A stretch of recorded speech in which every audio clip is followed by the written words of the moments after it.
संत योहन के अनुसार सुसमाचार अध्याय 1।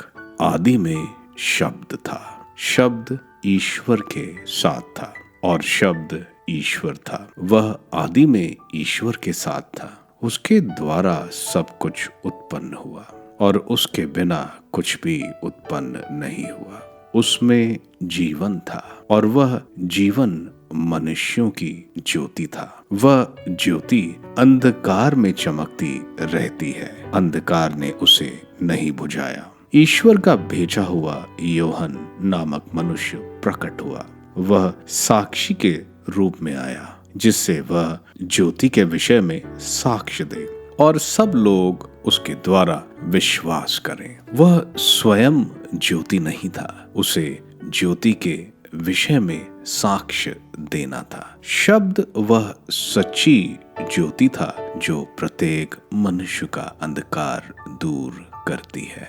वह संसार में आ रहा था, वह संसार में था, संसार उसके द्वारा उत्पन्न हुआ, किंतु संसार ने उसे नहीं पहचाना। वह अपने यहाँ आया और उसके अपने लोगों ने उसे नहीं अपनाया। जितनों ने उसे अपनाया और जो उसके नाम में विश्वास करते हैं, उन सबको उसने ईश्वर की संतति बनने का अधिकार दिया। वे न तो रक्त से, न शरीर की वासना से और न मनुष्य की इच्छा से, बल्कि ईश्वर से उत्पन्न हुए हैं। शब्द ने शरीर धारण कर हमारे बीच निवास किया। हमने उसकी महिमा देखी। वह पिता के एकलौते की महिमा जैसी है, अनुग्रह और सत्य से परिपूर्ण। योहन ने पुकार पुकार कर उनके विषय में यह साक्ष्य दिया, यह वही है जिनके विषय में मैंने कहा, जो मेरे बाद आने वाले हैं वह मुझसे बढ़कर हैं, क्योंकि वह मुझसे पहले विद्यमान थे।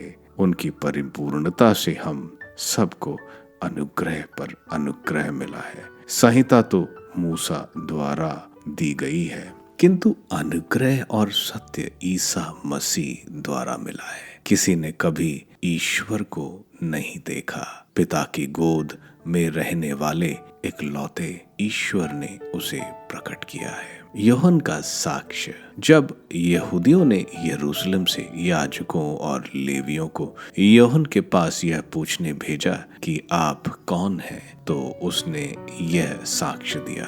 उसने स्पष्ट शब्दों में यह स्वीकार किया कि मैं मसीह नहीं हूँ। उन्होंने उससे पूछा, तो क्या आप एलियास हैं? उसने कहा, मैं एलियास नहीं हूँ। क्या आप वह नबी हैं? उसने उत्तर दिया, नहीं। तब उन्होंने उससे कहा, तो आप कौन हैं जिन्होंने हमें भेजा? हमें उन्हें कौन सा उत्तर दें?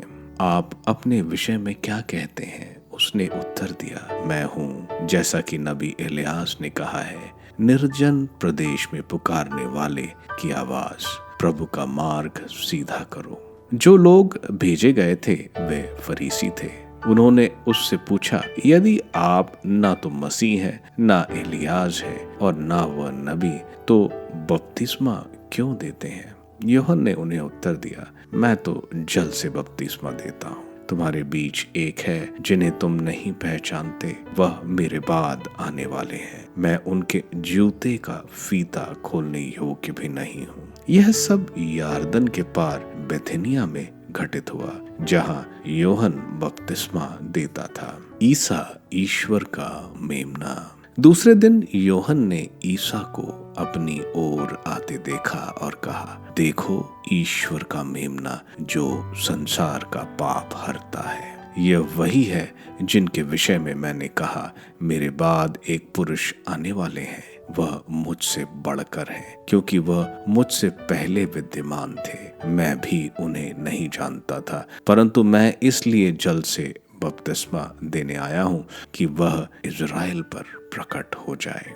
फिर योहन ने यह साक्ष्य दिया, मैंने आत्मा को कपोत के रूप में स्वर्ग से उतरते और उन पर ठहरते देखा। मैं भी उन्हें नहीं जानता था, परंतु जिसने मुझे जल से बपतिस्मा देने भेजा, उसने मुझसे कहा था, तुम जिन पर आत्मा को उतरते और ठहरते देखोगे वही पवित्र आत्मा से बपतिस्मा देते हैं। मैंने देखा और साक्ष्य दिया कि यह ईश्वर के पुत्र हैं। प्रभु ईसा के पहले शिष्य। दूसरे दिन योहन फिर अपने 2 शिष्यों के साथ वहीं था। उसने ईसा को गुजरते देखा और कहा, देखो ईश्वर का मेमना। दोनों शिष्य उसकी यह बात सुनकर ईसा के पीछे हो लिए। ईसा ने मुड़कर उन्हें अपने पीछे आते देखा और कहा, क्या चाहते हो? उन्होंने उत्तर दिया, राबी अर्थात गुरुवर, आप कहाँ रहते हैं? ईसा ने उनसे कहा, आओ और देखो। उन्होंने जाकर देखा कि वे कहाँ रहते हैं और उस दिन वे उनके साथ रहे। उस समय शाम के लगभग 4 बजे थे। जो योहन की बात सुनकर ईसा के पीछे हो लिए थे, उन दोनों में एक सिमोन पेत्रुस का भाई एंद्रोस था। उसने प्रातः अपने भाई सिमोन से मिलकर कहा, हमें मसीह अर्थात ख्रिस्त मिल गए हैं, और वह उसे ईसा के पास ले गया। ईसा ने उसे देखकर कहा, तुम योहन के पुत्र सिमोन हो, तुम कैफस अर्थात पेत्रुस कहलाओगे। दूसरे दिन ईसा ने गलीलिया जाने का निश्चय किया। उनकी भेंट फिलिप से हुई और उन्होंने उससे कहा, मेरे पीछे चले आओ। फिलिप बेतसाइदा का एंद्रेस और पेत्रुस के नगर का निवासी था।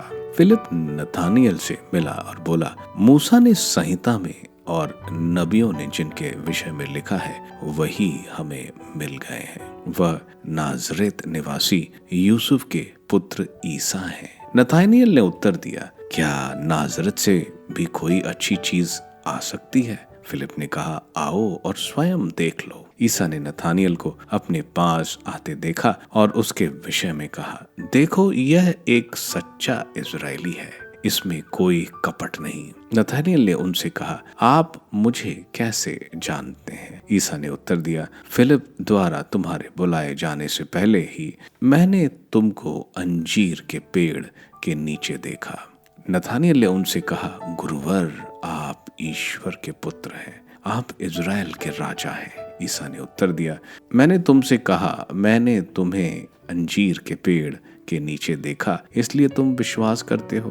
तुम इससे भी महान चमत्कार देखोगे। ईसा ने उससे यह भी कहा, मैं तुमसे यह कहता हूँ, तुम स्वर्ग को खुला हुआ और ईश्वर के दूतों को मानव पुत्र के ऊपर उतरते चढ़ते हुए देखोगे।